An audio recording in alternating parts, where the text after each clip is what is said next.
This is David, and today we're going to be looking at one of the most successful RPG franchises of all time, the Tales of series. This is one of the few RPGs that can stand toe-to-toe with the likes of Final Fantasy and Dragon Quest. And while debuting well after those two juggernauts in 1995, it has still amassed quite the library of titles. So my goal today is to look at the first 10 titles only and then rank them from worst to best, much in the same way that I ranked the Final Fantasy and Dragon Quest series earlier. Just so we're all on the same page though, I will not be looking at games that were never translated into English, so titles like Tales of Destiny 2 and Tales of Rebirth will unfortunately not be covered here. With that out of the way, let's get this party started. Number 10. Tales of the Tempest, released for the DS in 2006. This has a really cool concept, and I wish that it got the Vita remake treatment that the other two DS games got, but unfortunately, that didn't happen and the game remains infamous for all the wrong reasons. The story follows Caius, a werewolf-like shapeshifter from the persecuted Lycanth race, who sets out to save his parents and fellow villagers after they're kidnapped. A day-night system is utilized, which is pretty unique for the series, and the story, history, and lore is pretty solid.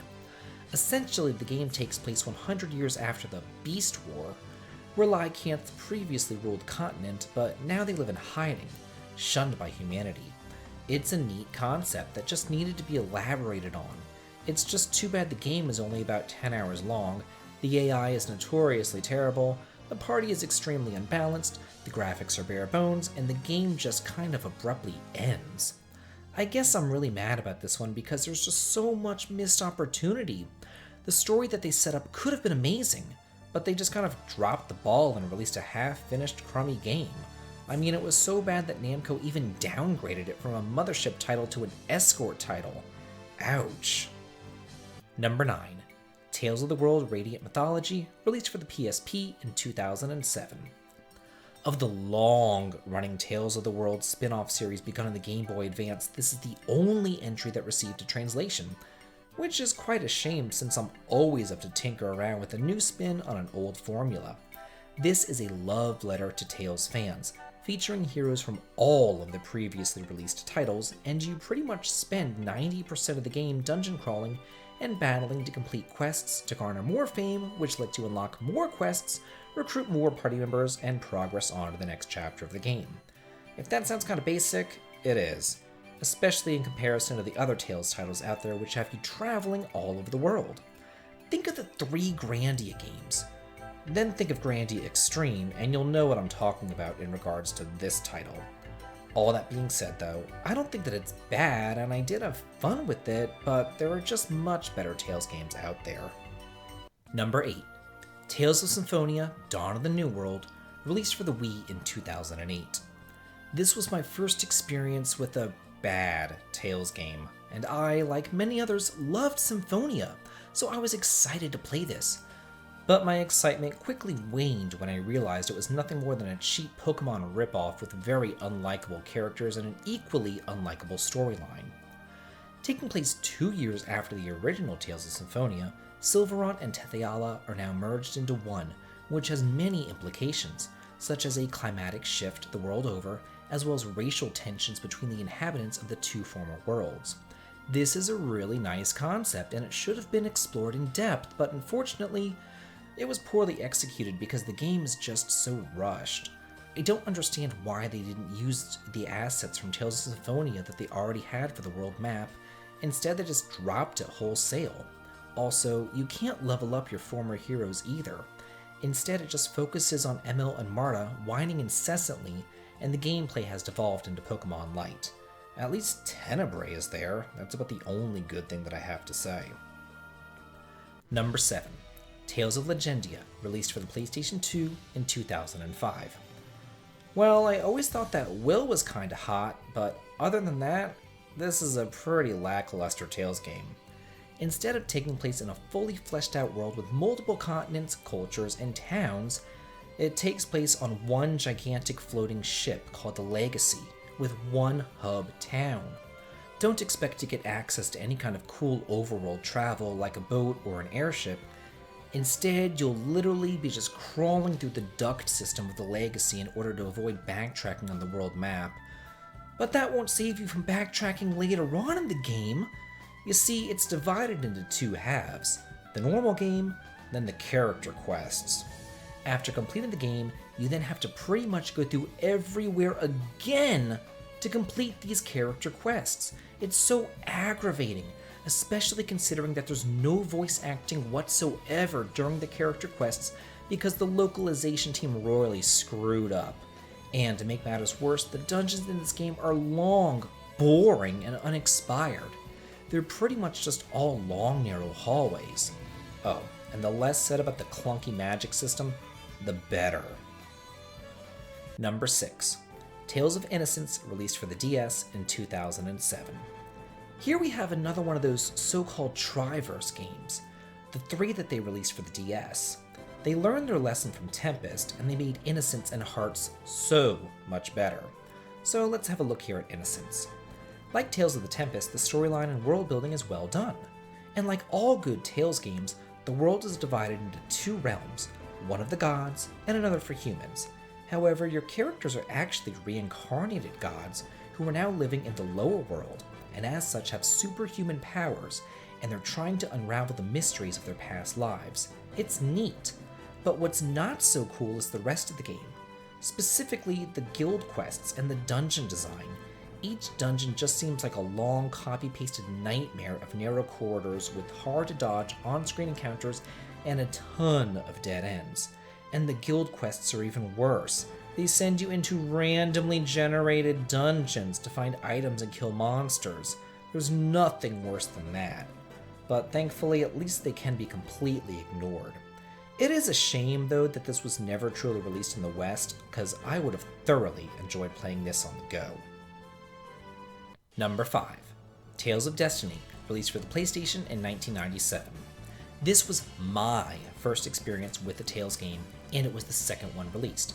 As such, it's pretty basic, and the AI can be questionable at times, kinda forgetting about the characters who aren't shown on screen, so Stan has to do all the heavy lifting in battle, but it's still a load of fun. The 4 main characters each are destined to find their own Swordian, which is a talking sword who levels up independently of you, and it allows your characters to learn magic. Unfortunately, this does kind of make your other weapons that you find completely useless. Looking back on it now, it does also lack the quality of life improvements that future games in the series would implement, and it also has random encounters, as well as a pretty wonky translation and some crappy dungeons. But that doesn't make it a bad game. I still really like the character interactions here and the world building that Namco pulled off. There's just something about classic JRPGs that never gets old with me. Number 4.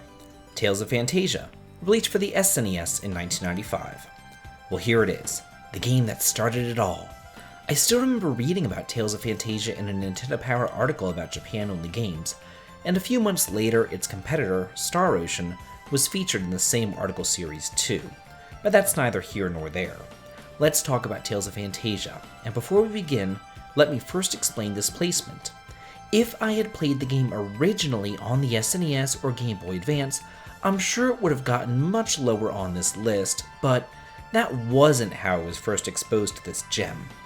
1 year after the Game Boy Advance release, on Christmas Day in 2007, a translation patch for the PlayStation remake was gifted to the world, and that's when I first played Tales of Phantasia. As such, when I discuss this game, it's really the remake that I'm speaking about, because I really don't have all that much exposure to the other 2 versions. As the first game, it introduced some staples that are still around today, such as the elemental spirits, the sorcerer's ring, skits, and cooking. Released in Japan between Destiny and Eternia, the remake's battle system is much more refined, the skits are fully voiced, and it still holds up to this day. Tales of Eternia, released for the PlayStation in 2000. I remember seeing this in the store marketed as Tales of Destiny 2, and I really wanted it, seeing that I loved the first game. But it was $40, and I had just graduated high school and started college, so I was saving every penny that I had. I mean, I was only making $7.25 an hour as a cashier at Publix at the time. So I waited for it to get cheaper, but it never did, and I eventually had to buy it for like $60 years later whenever I started teaching school. But oh well, you live, you learn. Anyway, after the departure that was Tales of Destiny, I feel that Tales of Eternia kind of returns the series back to its roots, dealing with elemental spirits again instead of Swordians, and introducing a new staple to the series, interconnected worlds. Think of the world as a globe, only the landmasses aren't on the outside, instead they're on the insides, and the two worlds of Inferia and Celestia are at the top and bottom of that sphere. And when looking up with a telescope, you can see each other, you can see the different worlds. That's the world of Tales of Eternia. It's a neat take on an old concept, and I really enjoyed it. Number 2. Tales of Symphonia, released for the GameCube in 2003. This is what I like to call the Final Fantasy VII of the Tales series. It's the game that propelled the franchise from niche status to superstardom. Part of this is probably because it was on a Nintendo system that was starved for JRPGs, and another reason is probably just because the game is really that good. Tales of Symphonia takes place in the same world as the original Tales of Phantasia, only 4,000 years in the past, when the world is split in two. There's the waning world of Silverant, and on the flip side of the same coin is the advanced world of Tetheala.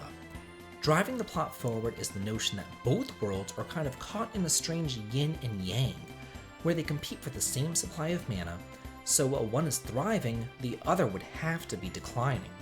So of course, Lloyd's journey sets in motion the events that will eventually unite the two worlds and set the stage for both its sequel, Dawn of the New World, set 2 years after the events told here, and Tales of Phantasia, the first game set 4,000 years later. And number 1, Tales of the Abyss, released for the PlayStation 2 in 2005. When I first started playing this game, I really couldn't stand it. In fact, I went right on over to Game FAQs and I posted a comment to the message board about how much I hated Luke with his incessant whining and cursing. It was so bad that I put the game down and I moved on for a few years. But then I decided to give it another shot, and I'm glad that I did.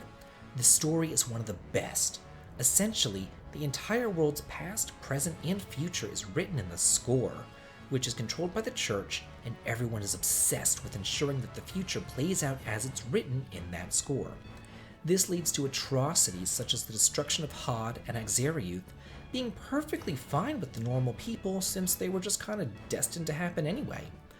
Everyone is just so complacent, and it's up to Luke and the gang to break everyone's reliance on the score and allow people to live free lives of their own will. Well, this is it for the top 10 first Tales games. There are currently 17 total Tales games released in English, and once 3 more are released, I can do a companion video ranking the next 10 Tales games. So, look forward to that. And also, did you agree or disagree? How would you rank the Tales games? Let me know in the comments, and as always, have a good day.